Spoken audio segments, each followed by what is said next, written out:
It is 2 p.m. on a beautiful Sunday afternoon. Meet Arthur. He's 68 years old, retired, and he finally has time to finish that rocking chair he's been building for his granddaughter. His wife, Martha, is out grocery shopping. She won't be back for another 2 hours. The house is quiet. The neighborhood is peaceful. Arthur feels completely safe. He cherishes this independence. But in the next 10 seconds, Arthur's world is going to change forever. It starts silently. No dramatic music, no warning siren. Just a drop. Arthur stares at his hand. He tells it to pick up the sandpaper, but his fingers refuse to curl. It feels like his arm belongs to a stranger. Confused, he tries to say, "What's happening?" But the words dissolve into a slur. He tries to take a step toward the house, but his left leg buckles. He slides down against the workbench. Arthur is having an ischemic stroke. And for the first time in his life, he realizes the terrifying truth about his empty house. The walls that protected him are now the walls that isolate him. Now pause. Freeze that frame. Take a look at Arthur. Does he look familiar? Maybe he reminds you of your father, your husband, or maybe he reminds you of yourself. Here is the statistic that keeps neurologists awake at night. According to the American Stroke Association, nearly 40% of stroke victims over the age of 60 are completely alone when the symptoms first strike. Just like Arthur. When you are alone, the game changes. You don't have a spouse to notice your face drooping. You don't have a child to call 911 for you. The standard safety advice you hear on TV assumes someone is there to help you. But what happens when you are the only one left to save yourself? Most people think survival is about luck. They think, if it's my time, it's my time. But that is a lie. Research from major medical centers, including Johns Hopkins, has uncovered a stunning reality. Seniors who possess a specific set of mental protocols, pre-planned actions to take in those first few minutes, have survival rates up to 70% higher than those who panic. 70%. That is not luck. That is a strategy. Today, we are not just going to list health tips. We are going to run a simulation. Over the next 20 minutes, I am going to install a silent guardian system into your mind. We are going to rewire your instincts so that if you ever find yourself on that garage floor like Arthur, you won't panic. You will execute a plan. We will cover everything from the 30-degree rule of body positioning that preserves brain function, to the code red phrase you must say to 911 dispatchers to skip the waiting line. But first, we have to look at the enemy. And I don't mean the stroke itself. I'm talking about the false sense of security that almost cost Arthur his life. Let's rewind the clock and see what Arthur should have done before he ever picked up that sandpaper. Look at that phone. It is the lifeline to the outside world. But in a stroke scenario, mobility is often the first thing to vanish. Arthur can see the phone. He can hear it buzzing. But he cannot reach it. This brings us to the first pillar of your survival strategy, decentralizing your communication. Most of us treat our homes as passive shells. We live in them, but they don't work for us. To survive alone, you must transform your home into a smart fortress. And you don't need to be a tech billionaire to do it. You just need to use tools you probably already own, but are using wrong. Let's talk about that little speaker on your counter. Maybe it's an Alexa, maybe it's a Google Home. Right now, you probably use it to check the weather or play Frank Sinatra. But did you know this device can replace your fingers when your hands fail you? Most seniors skip the emergency contact setup in the app. That is a critical mistake. You need to program your device so that a simple voice command, Alexa, call for help, immediately dials a designated loved one or, with certain paid services, connects directly to emergency dispatch. Back in the garage, Arthur likes to listen to sports radio while he works. If he had a smart speaker plugged in by his tools, he wouldn't need to crawl to his phone. He could just speak. Even with slurred speech, these devices are becoming incredibly good at recognizing distress patterns. Your voice becomes your third hand. But what if you are in the garden? Or the bathroom? This brings us to the second layer of defense, wearable protection. For years, though I've fallen and I can't get up buttons were seen as embarrassing symbols of frailty. Nobody wanted to wear that bulky plastic pendant. But technology has evolved. Modern smartwatches, like the Apple Watch, have a feature called hard fall detection. It uses a gyroscope to detect the specific g-force of a human body hitting the ground.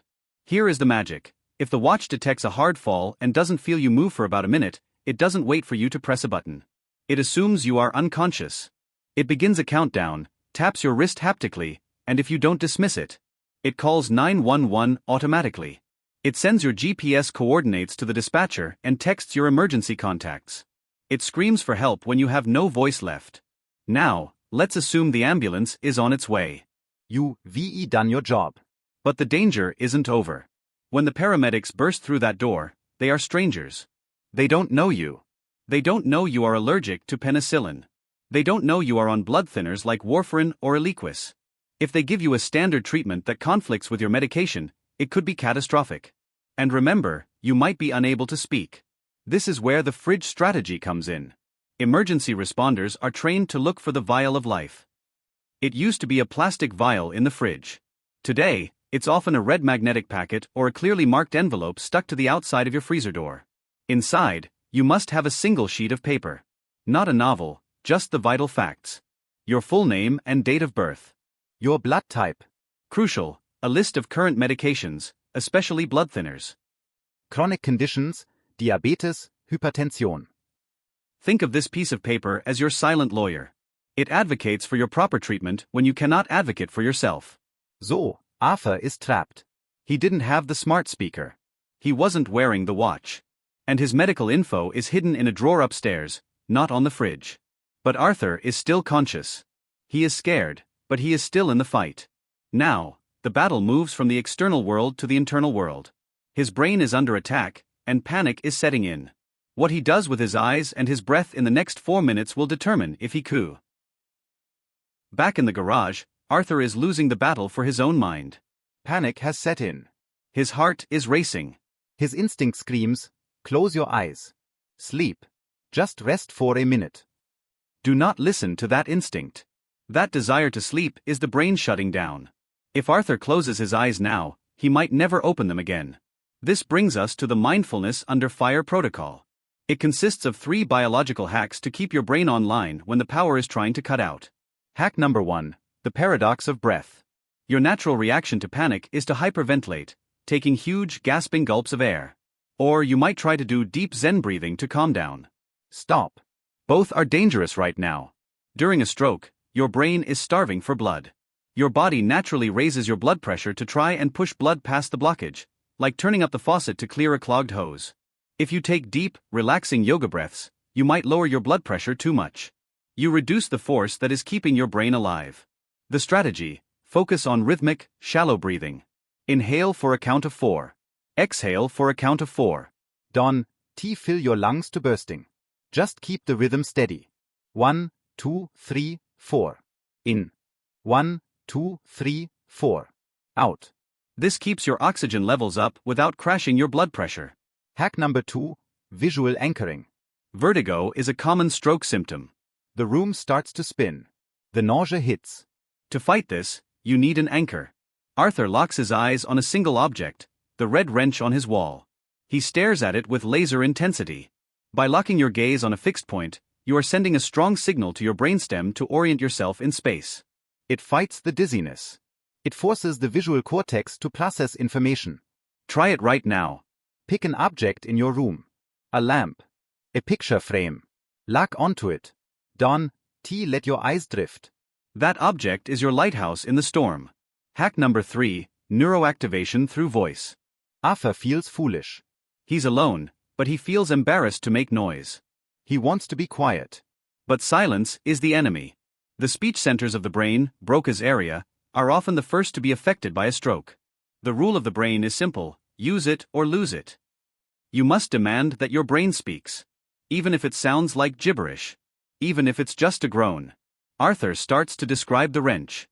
Red. Wrench. Steel. It sounds slurred. It sounds terrible. But he keeps doing it. Why? Because by forcing himself to speak, he is demanding blood flow to the language centers of his brain. He is screaming at his body, I am still here. Send resources here. And there is a second reason to use your voice. Arthur begins to yell. He combines his rhythmic breathing with sound. Help! Help! Sound travels. In an apartment complex, a rhythmic thumping on the floor or a repetitive yell is far more likely to alert a neighbor than silence. Arthur isn't just keeping his brain alive, he is turning himself into a human distress beacon. Arthur has stabilized his mind. He has fought off the sleep. He has controlled the panic. Now, he has a window of opportunity. He has the strength for one major physical action. He has to make the call. But simply dialing 911 isn't enough. In the chaotic US healthcare system, you need to know the magic words that unlock the highest level of care. Arthur is about to make the most important phone call of his life. And he has to get it right in the first 10 seconds. Arthur has the phone in his hand. He has maybe 15 seconds of clear speech left before his slurring becomes unintelligible. He dials 911. Now, listen closely. This is where most people fail. Most people say, "Hello? I don't feel well. I'm dizzy. I think something is wrong." If Arthur says that, he goes into a generic queue. The dispatcher might think he's dehydrated, having a panic attack, or just sick. They might send a basic ambulance. Arthur doesn't have time for basic. He needs elite. To hack the system, Arthur uses the code red protocol. He skips the pleasantries. He says 2 magic words first: stroke alert. Why these words? Because in modern emergency medical services, EMS, these words trigger a specific response algorithm. It's often called a code stroke. In many major US cities, this doesn't just send an ambulance. It dispatches a mobile stroke unit, MSU. Picture an ambulance, but inside, there is a miniature CT scanner and a specialized team. They can scan your brain in your driveway. They can administer TPA, the clot-busting drug, before the wheels even start rolling toward the hospital. But they only come if they know it's a stroke. Here is the script. Memorize it. Write it down. Step 1, the declaration. This is a stroke alert. I am having symptoms now. Step 2, the location and access. This is critical. Telling them your address isn't enough if your doors are locked. Arthur is in the garage. If the paramedics go to the front door, they will waste 5 minutes breaking it down. Arthur says, 124 Oak Street. I am in the garage. The side door is unlocked. Or gate code is 1-2-3-4. Giving them the access code or entry point saves the physical barriers that cost lives.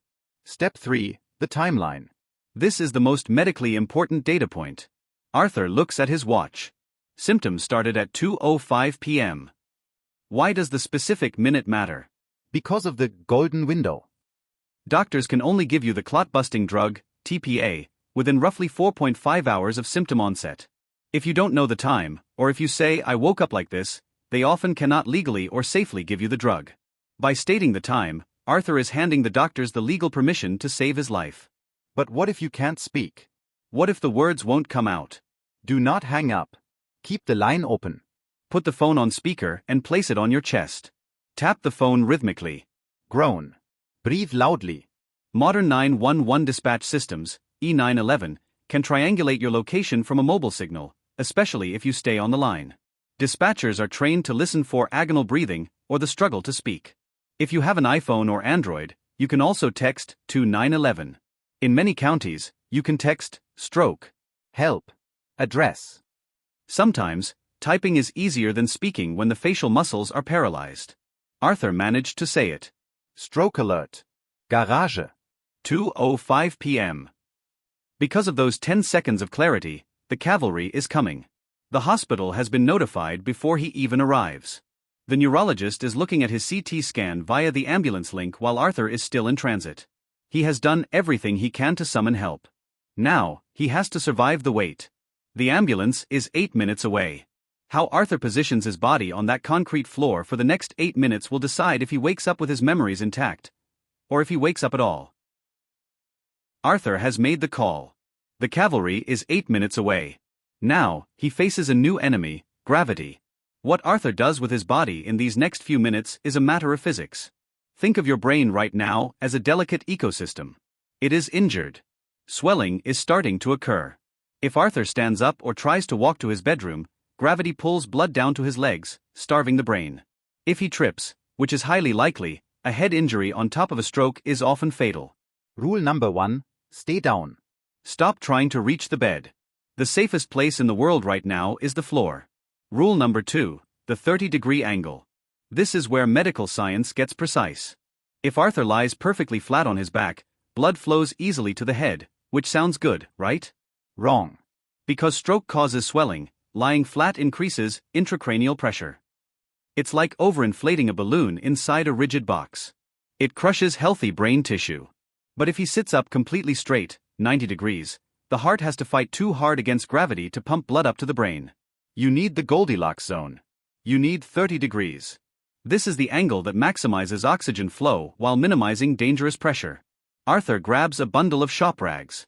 He doesn't have a hospital bed, so he improvises. He stacks the rags to create a ramp about 6 inches high. That is your target. Chin up, chest open. He rests his head and shoulders on this makeshift pillow. Rule number 3, the recovery position. Arthur rolls onto his left side. Why the left? For most people, this position aids circulation and, crucially, keeps the airway open. Vomiting is a very common reaction to stroke trauma.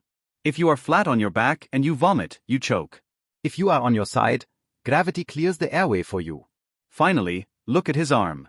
The paralyzed limb is heavy. Dead weight. If it drags on the floor behind him, the shoulder joint can dislocate, causing excruciating chronic pain that can last for years after recovery. Arthur protects his future self. He pulls the weak arm across his chest, hugging it like a precious object. He places a folded towel under the knee of his top leg to stabilize his body so he doesn't roll onto his face. This is the survival posture. Head elevated to reduce pressure. Body turned to prevent choking. Limbs protected for future rehab. Arthur closes his eyes, but only to focus on his breathing. In for 4. Out for 4. He is no longer a victim waiting for help. He is an active participant in his own rescue. But just as he settles in, a thought crosses his mind. His head hurts. A splitting headache. He remembers the bottle of aspirin on his workbench. He thinks, maybe that will stop the pain. Maybe that will thin the blood. Arthur is about to reach for the bottle. Stop. He is inches away from making a mistake that kills more stroke victims than the stroke itself. Arthur's hand is inches from the bottle. He thinks he is being smart.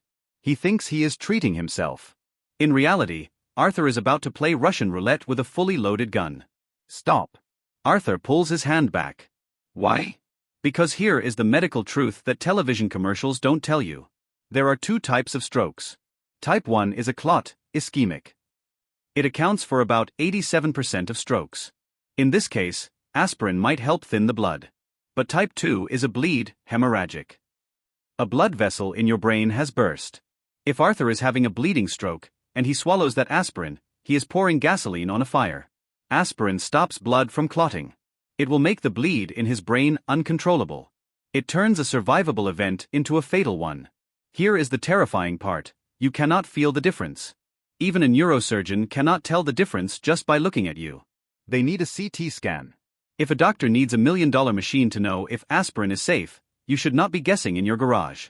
The rule is absolute: N. P. O. Nothing per OS. That means nothing by mouth. No pills. No food. And that includes water. When panic hits, your mouth goes dry. Your instinct is to drink. Don't do it. Stroke often paralyzes the complex muscles in your throat that control swallowing. This is called dysphagia. If Arthur tries to take a sip of water right now, that water won't go to his stomach. It will slide straight into his lungs. This causes aspiration pneumonia. Imagine surviving the stroke, only to die 2 days later because you drowned your own lungs with a sip of water. And while we are clearing the debris, let's discard the old wives' tales. Do not prick your fingers with a needle to release pressure. It does nothing but cause pain and infection risk. Do not take deep breaths into a paper bag. Do not let anyone slap your face to wake you up. The most heroic thing Arthur can do right now is nothing. It is the hardest thing for a man who likes to fix things. He has positioned his body. He has made the call. Now, he must trust the system he has activated. He hears it. The siren. The most beautiful sound in the world. Because he unlocked the side door, because he gave the code, the paramedics won't be breaking windows. They will be by his side in 30 seconds. Arthur has done his part. He has held the line. 3 months later. Arthur is back in his workshop. Because he unlocked the door, the paramedics were inside in under 60 seconds. Because he said stroke alert, the mobile stroke unit met him halfway. Because he knew the time of onset, doctors administered the clot-busting drug with confidence. Arthur didn't just survive. He reclaimed his life. He kept his promise to finish that chair. But here is the truth: Arthur's story could have ended on that concrete floor. The difference between a tragedy and a testimony wasn't a miracle. It was a plan. We live in a world that tells seniors to be afraid. Afraid of falling. Afraid of being alone. Afraid of the future. I want you to reject that fear. Preparation is the antidote to terror. So, here is my challenge to you. Don't just close this video and go back to your day. I want you to do 3 things tonight. Number 1, go to your fridge. Put your medical info on the door. If you don't have a magnet, use tape. Just get it done. Number 2, pick up your phone. Teach Siri or Alexa or Google to call for help. Test it. Make sure it works. Number 3, practice the script. Say it out loud right now, stroke alert. Address. Time. And finally, a favor. Think of 3 people you love. 3 people who, like Arthur, cherish their independence living alone. Share this video with them. Send it via text, email, or Facebook. You might think you are just sharing a link, but you might actually be sending them a lifeline. Your life is precious. Your wisdom is needed. And your story is not over yet. You are the captain of your own ship, even in the storm. I'm Daily Health 365, dedicated to your strongest, healthiest life. If you learned something new today, please hit that subscribe button. We have more survival protocols coming next week that you won't want to miss. Until then, stay prepared and stay safe.